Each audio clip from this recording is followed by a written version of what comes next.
Sean bienvenidos a otro video de Hora de Vuelo. Bueno, los hermanos Wright ya nos dieron las alas y los conocimientos para poder volar y dominar los cielos. Ahora, en este video de aviones que cambiaron el mundo, el Douglas DC-3.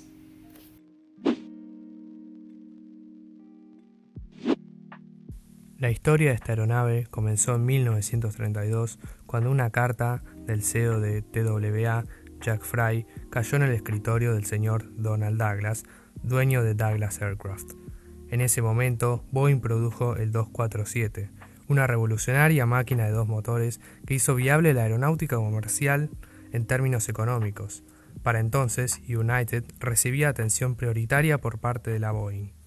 Los apetecidos Boeing 247 llegaban primero a los hangares de esta aerolínea. Si sus competidores deseaban una nave igual, tendrían que apuntarse en la lista de espera. Pero el mercado creciente exigía otra estrategia.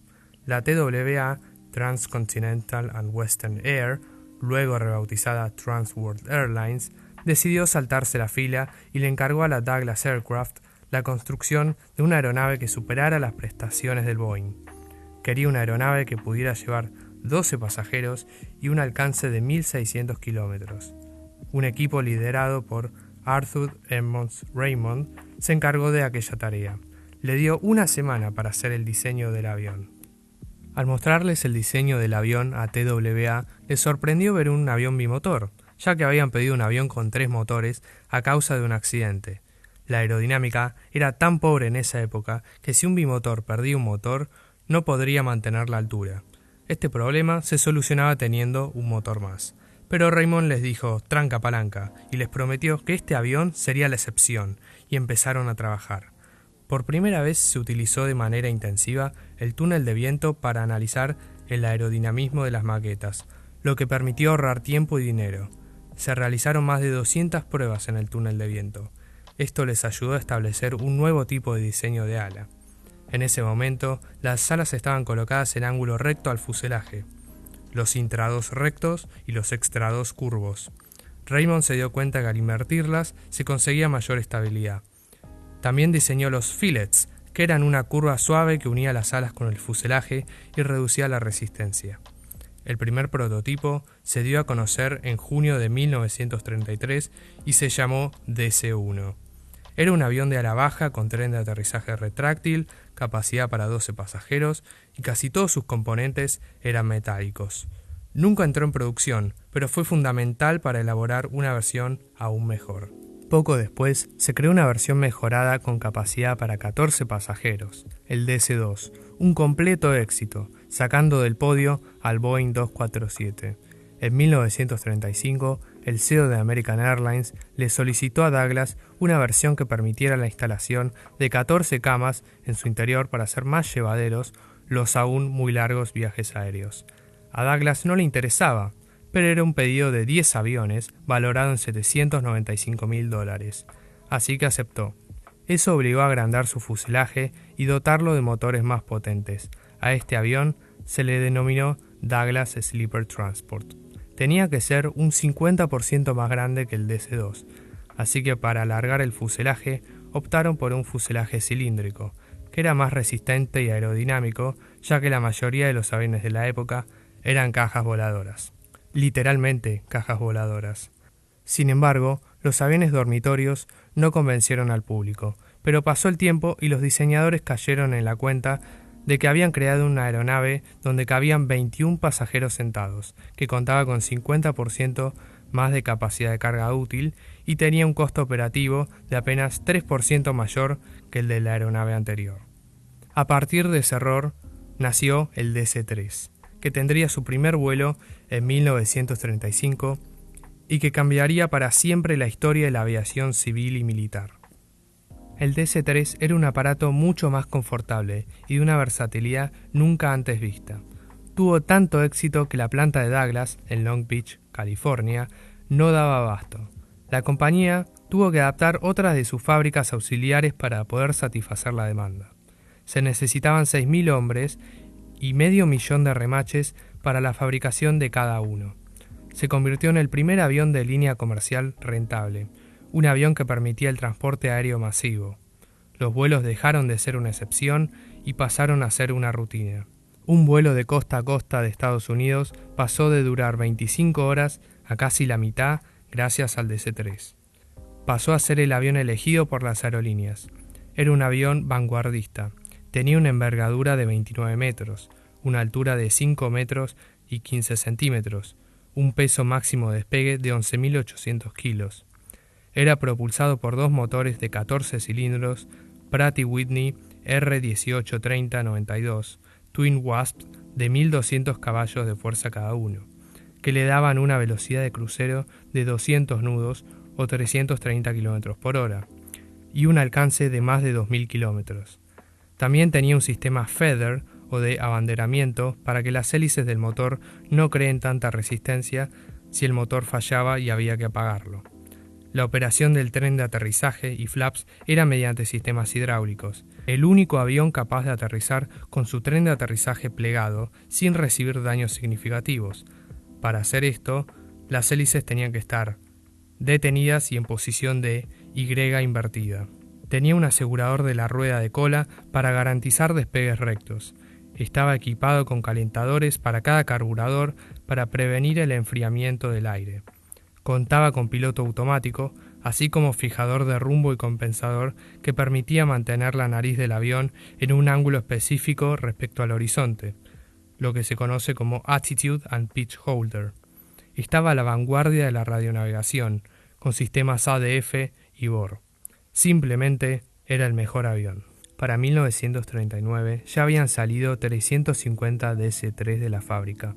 Ayudó a impulsar una economía que se estaba recuperando de la Gran Depresión. Sin embargo, en 1941, Estados Unidos entró a la Segunda Guerra Mundial. Se necesitaban aviones, y el DC-3 era el avión ideal. Hicieron una versión militar del DC-3, que pasó a llamarse el C-47. Tenía ligeras modificaciones, como una gran puerta en la parte trasera izquierda del fuselaje y el piso reforzado para cargas pesadas. Pero ya de por sí, el DC-3 era un avión muy robusto. Esto impulsó aún más su éxito. De hecho, cada media hora salía uno de la fábrica. Se fabricaron más de 10.000 C-47. El 5 de junio de 1944, el día D, más de 800 C-47 lanzaron tropas por paracaídas en las costas de la Francia ocupada por los nazis. También enviaron alimentos, municiones y suministros y hasta se convirtieron en aviones ambulancia para retirar a los soldados heridos del frente de batalla. Al terminar la guerra, era tal la cantidad de DC-3 y C-47 disponibles que comenzaron a venderse a precios muy económicos. Eso permitió que pilotos sin demasiado capital que pudieran adquirirlos para crear sus propias aerolíneas y ayudó a catapultar la aviación civil en América Latina, Asia y África. En Colombia, el DC-3 había sido vital para la recién creada Avianca. De hecho, el DC-3 fue el principal avión de la flota de nuestra línea aérea de bandera, Aerolíneas Argentinas. Es una máquina ideal para trabajar en zonas remotas, ya que tiene la capacidad para aterrizar y despegar de pistas muy rudimentarias. Puede transportar 3 toneladas de peso. Su fuselaje permite acomodar carga voluminosa y su operación es muy rentable. Su siguiente llamado a la acción fue en junio de 1948, cuando los soviéticos bloquearon Berlín Oeste de todas las rutas de abastecimiento, en lo que se conoce como el bloqueo de Berlín. En respuesta a esto, los países occidentales decidieron hacer un puente aéreo y el DC-3 y los C-47 entraron en acción. Llevaban alimentos y suministros para la desamparada población. Aterrizaba un avión cada 30 segundos en el aeropuerto Tempelhof de Berlín, abasteciendo a la población con 4.700 toneladas de suministros al día. Durante el bloqueo, que duró casi un año, se realizaron más de 200.000 vuelos. En mayo de 1949, la Unión Soviética, humillada, abrió el bloqueo. Y por si fuera poco, también participó en la guerra de Vietnam como el AC-47, una versión modificada del C-47. Había sido modificado para montarle 3 ametralladoras de 7,62 milímetros que serían disparadas a través de 2 ventanas traseras y desde la puerta de carga, todas desde el lado izquierdo de la aeronave. Las ametralladoras eran disparadas por el piloto desde un control en su puesto. donde él podía manejar cada ametralladora de forma individual o todas juntas. También había artilleros en la tripulación, pero estos se encargaban de recargar o reparar los fallos de las ametralladoras. Su función primaria fue dar apoyo aéreo a tropas de tierra, tanto estadounidenses como sudvietnamitas. En acción, el AC-47 orbitaba sobre el objetivo designado, a veces durante horas, ofreciendo fuego de supresión sobre un área designada. Tras la guerra, nuevamente volvió a surcar los cielos pacíficamente. Al día de hoy, se calcula que cerca de 400 DC-3 operan todavía de manera regular en todo el mundo. Todavía hay pequeños operadores en servicio como aviones de carga. Los usos actuales del DC-3 incluyen fumigación aérea, transporte de carga, servicio de pasajeros, transporte militar, vuelo misionero, traslado en paracaídas, entre otras actividades, y nada extraño tiene que se convierta en el primer avión de la historia en completar 100 años en servicio. Los cumpliría en 2035. Como se construyeron tantos, más de 16.000, y resultaron tan durables, todavía existen suficientes repuestos para mantenerlos en el aire. De hecho, hay un DC-3 en el Aeroclub de General Rodríguez, el Lima Victor Bravo Eco Hotel, por si quieren ir a verlo en persona. Ningún avión puede igualar su versatilidad, su robustez, su fiabilidad y su rentabilidad.